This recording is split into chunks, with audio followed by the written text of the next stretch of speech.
Lebanon, where the Prime Minister says Israel is deliberately targeting journalists after three were killed in the southeast of the country. It comes after the information minister called the deaths a war crime. They took place after an Israeli airstrike hit a compound in the Hasbaya region, housing employees of several media outlets. The journalists were reportedly there covering the Israel-Lebanon war. Local media has aired footage from the scene showing collapsed buildings and cars marked press covered in dust and rubble. Well, let's cross over to Beirut to get the latest from our correspondent, Rawad Taha. Good to have you, Rawad. So what have you been hearing about this attack on the journalists?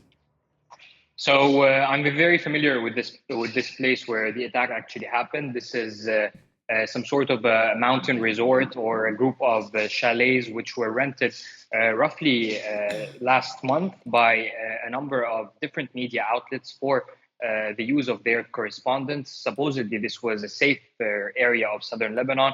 This is Hasbaya region. It hasn't been often attacked by any Israeli airstrikes. It is not known to be Hezbollah stronghold. So media outlets assumed that this resort was safe enough for them to actually sleep before they move throughout the day to other areas of the south, which are riskier.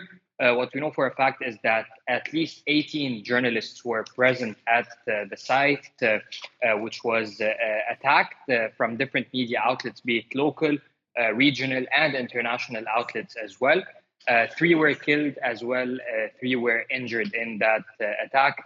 Those killed were directly targeted in the chalet which they were in the mountain cabin which they were in.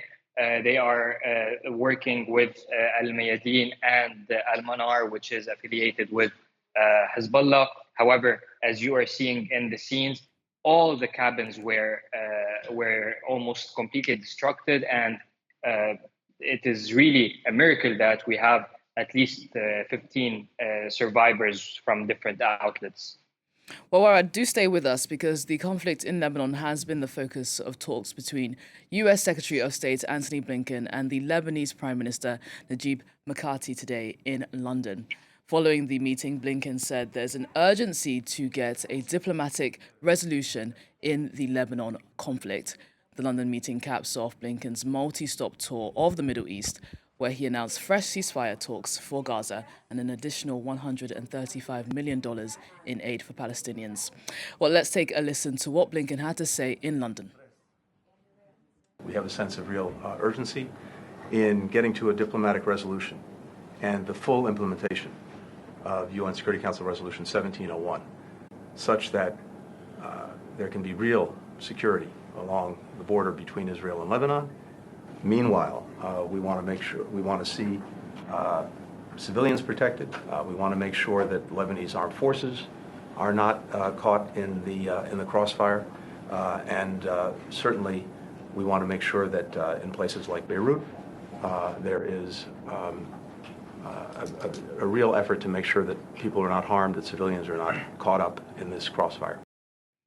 So, Rawad, we just heard there from the US's top diplomat, Antony Blinken. What's come out of the talks in London today? So we haven't heard much from the Lebanese Prime Minister or from the Lebanese side just yet about these talks. However, one thing to keep in mind is that this is the official stance of the Lebanese caretaker government, as well as Speaker of Parliament, Nabih Berri.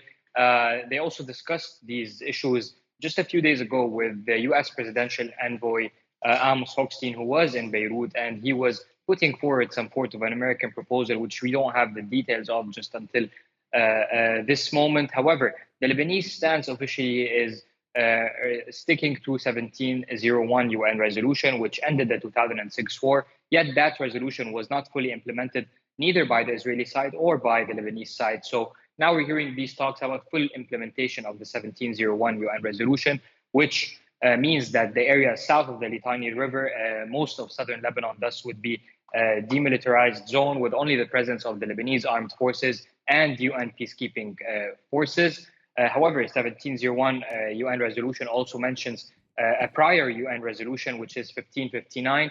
That resolution mentions the complete disarmament of all armed groups in Lebanon. So now this is kind of where the debate is focusing on here in Lebanon, on whether the full implementation of the 1701 resolution means the disarmament of Hezbollah south of the Litani, or does it actually mean the disarmament of Hezbollah as a whole? So this is the main discussion nowadays. However, the official stance of the Lebanese government, without further clarification, is the implementation of 1701 UN resolution.